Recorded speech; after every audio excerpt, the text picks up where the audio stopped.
নমস্কার বন্ধুরা, আমার ভালোবাসা রান্নার চ্যানেলে আপনাদের সবাইকে স্বাগত।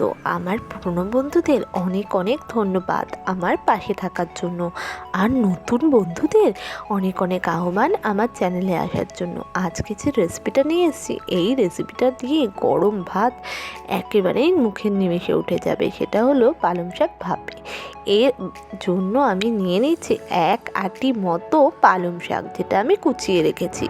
এই কুচানো পালং শাকটাকে ভালো করে জলে কষলে কষলে ধুয়ে নিচ্ছি, যাতে এর মধ্যেকার নোংরাগুলো বেরিয়ে আসে। এবার একটা জায়গায় পালং শাকটাকে ধুয়ে তুলে রাখলাম। এবার একটা কড়াই নিয়ে তাতে দিয়ে দিলাম 1 কাপ মতো জলটা দিয়ে কুচিয়ে ধুয়ে রাখা পালং শাকটাকে এর মধ্যে দিয়ে দিলাম।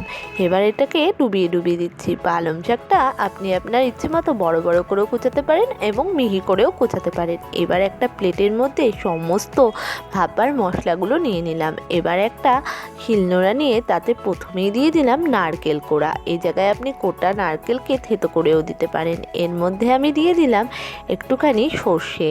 এই সর্ষেটা হলো 1/2 চামচ মতো, আর 1 চামচ মতো দিয়ে দিলাম পোস্ত, আর একটা কাঁচা লঙ্কা। এই সর্ষের জায়গায়, সাদা সর্ষের জায়গায় কালো সর্ষে, আর পোস্তর জায়গায় আপনি সাদা তিলও দিতে পারেন। সমস্তটাকে ভালো করে বেটে নিলাম। এটা আপনি মিক্সিতেও বেটে নিতে পারেন। এখানে আমার 10 থেকে 15 মিনিট হয়ে গেছে। আমার শাকটা ভালো করে ভাপা হয়ে গেছে। এবার একটা জায়গায় জল ঝরিয়ে তুলে নিলাম। এবার আমি শাকটাকে কিছুক্ষণের জন্য ঠান্ডা হতে দিলাম। তো শাকটা আমার ঠান্ডা হয়ে গেছে। এবার আমার বেটে রাখা মশলাটা এর মধ্যে দিয়ে দিলাম। এর মধ্যে দিয়ে দিলাম পরিমাণ মতো নুন। এটা আপনি আপনার পরিমাণ মতো দিয়ে নেবেন। এবার আমি একটু টেস্টের জন্য দিয়ে দিলাম পরিমাণ মতো চিনি। এটাও আপনি আপনার পরিমাণ মতো দিয়ে দেবেন। এরপরে আমি এর মধ্যে দিয়ে দিলাম একটুখানি লঙ্কা, 4-5টা লঙ্কা মাঝখান দিয়ে ফেরে ফেরে দিয়ে দিয়েছি। এরপর আমি দিয়ে দিলাম এর মধ্যে একটু কাঁচা সর্ষের তেল। এটাও আপনি আপনার পরিমাণ মতো দিয়ে দেবেন। এবার সমস্তটাকে ভালো করে হাত দিয়ে মেখে নিচ্ছি, যাতে এর মধ্যে ফ্লেভারগুলো ভালোভাবে ঢুকে যায়।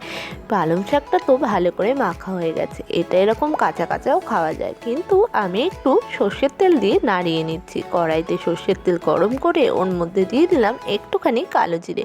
কালো জিরের গন্ধ এইসব ভাপা রান্নায় খুবই ভালো লাগে। এরপর এই কালো জিরে আর সর্ষের তেলটা হয়ে গেলে পরে এর মধ্যে দিয়ে দিলাম এই মেখে রাখা পালং শাকটা। দিয়ে ভালো করে নাড়াচাড়া করে একটুখানি জলটাকে কমিয়ে নিলাম। এরপর 4 থেকে 5 মিনিট মতো একটু ভাপে ঢাকা দিয়ে রান্না করে নিলাম। এই দেখুন, ঢাকা খুলে নিয়েছি, 5 মিনিট হয়ে গেছে। জলটা শুকিয়ে গেছে আর তেলও বেরিয়ে এসছে। তো এটা তো আমার একেবারে রেডি হয়ে গেছে। এবার আমি এটাকে সার্ভ করে নিয়ে আসছি। এটাকে আমি ভালো করে সার্ভ করে আপনাদের কাছে ফেরত আসছি। তো এটা তো আমার হয়ে গেছে, তৈরি হয়ে গেছে আমাদের পালং শাক ভাপা। তো এইবার আমি এই রেসিপিটাকে টেকে দেখবো এটা ঠিক কেমন হয়েছে। এটা জাস্ট ইয়াম হয়েছে।